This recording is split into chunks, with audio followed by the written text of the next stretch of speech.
lanterns dangling off of Lulu's hat, and it's really cool how he kind of managed to keep things looking original while giving little nods to like other franchises like the Ghostbusters kind of with the little goggles and stuff.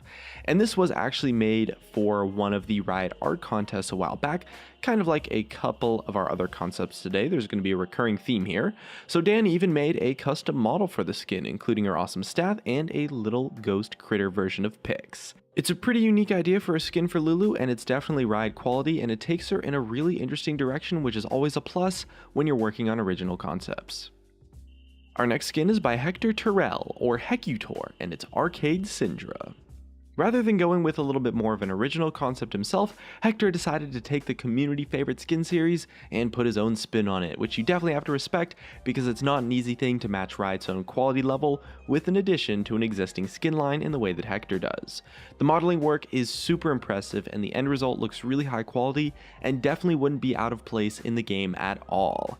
The big thing with the arcade skins outside of like the colorful and flashy designs is that they're all kind of packed with little references to like the older, original generations of gaming, like the OG stuff, and Hector managed to squeeze in a few really cool ones here and there too, like the Space Invader on the helmet and the Pac-Man on her belt, and it's still instantly recognizable as Syndra though, which is definitely an important part about making a skin since Riot definitely love that visual clarity. Next up, we've got a skin that I really think is just awesome, and it's Dark Sands Azir by Dan Pingston. It's actually pretty evil looking. It's kind of similar to his classic skin a tiny bit, but it trades the royal purple bits of his clothing off for a mix of blue and red. And it's honestly kind of a subtle change compared to stuff like Gravelord Azir, but it feels really impactful and looks damn clean. And it really makes Azir feel a lot different in terms of his personality when compared to his classic skin as well. There's just something about like the darker colors that make him feel really intimidating and super intense. Stealth Rocket Vi by Andy Vargas is next up on our list, and honestly it kind of looks like a little bit of a mix between a schoolgirl outfit and a Metal Gear outfit.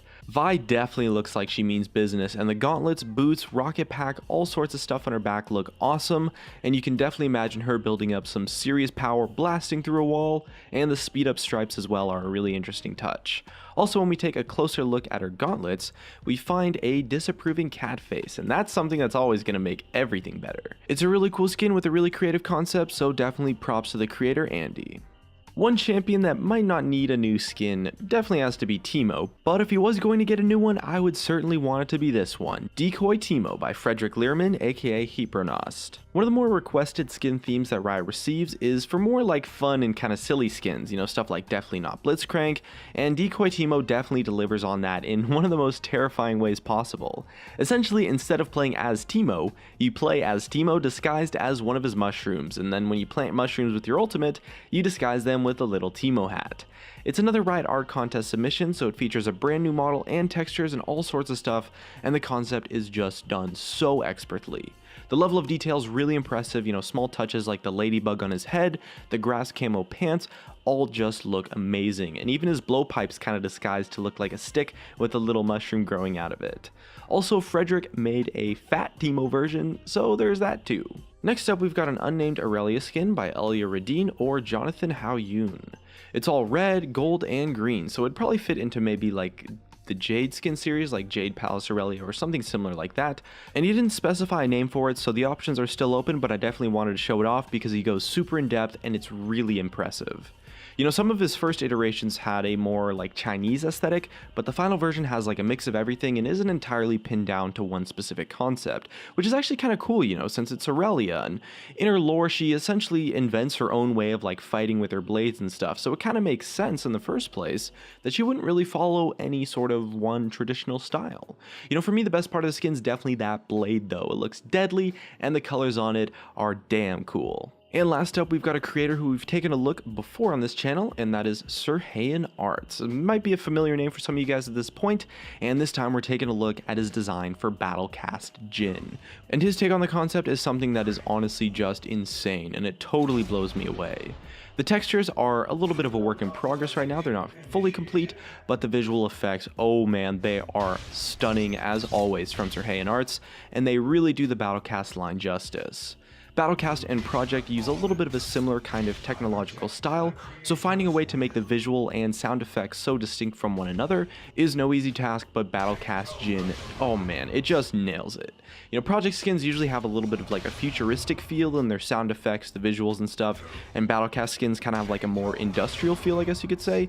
You know, you get stuff like proper explosions and like fire and smoke and stuff, maybe a little bit more mechanical effects like gears or like contraptions or gadgets or something, you know? And Battlecast Jin features all of those things and does a great job of fitting into the role of just the Battlecast skin lines, and they're all done to the standard that would just totally not look out of place at all in the game today, which is just so impressive. You know, you could take his design and just literally slap it right into the game, put it on sale, and it would, you know, you wouldn't be able to tell the difference. And on top of that, all the new visual effects made for each of Jin's abilities, you know, the skin concept even has a voiceover as well that sounds exactly what you would expect from a Battlecast version of Jin. Overall, it's a fantastic piece, and definitely check out his channel, as well as the other original artists with the links in the description. So that's just about going to wrap up things for today's fan concepts. Definitely leave us a comment on which skin you'd like to see most in the game. And looks like that's going to be it for me. If you guys enjoyed the video, drop a like, subscribe if you want. Thanks for watching, and I'll see you guys next time.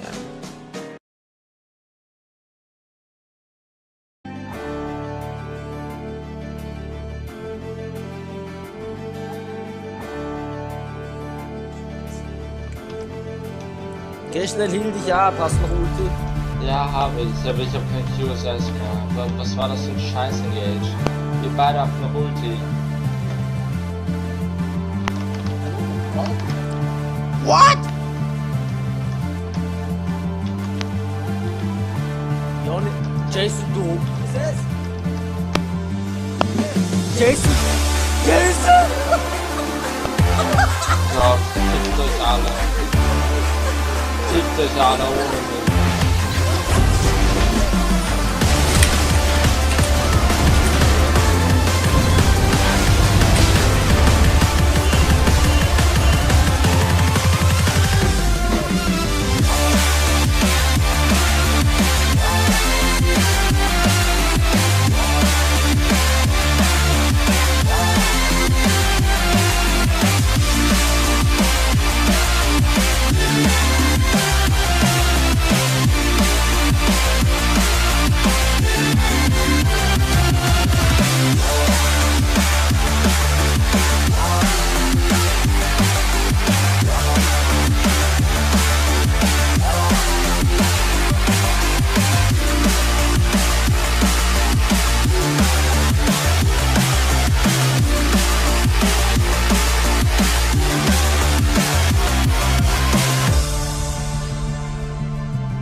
Bravo.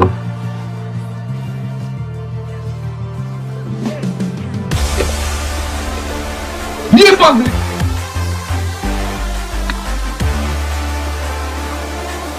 Nie brałeś?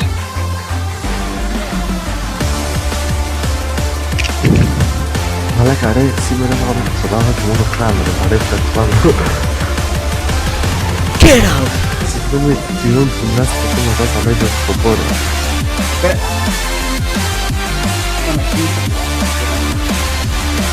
Tamam.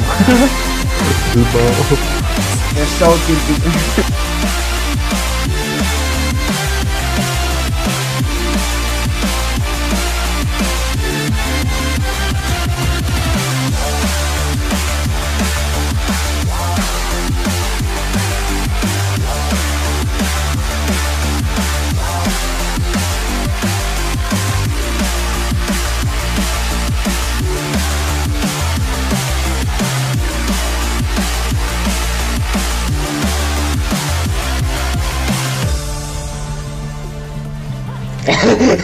What the fuck?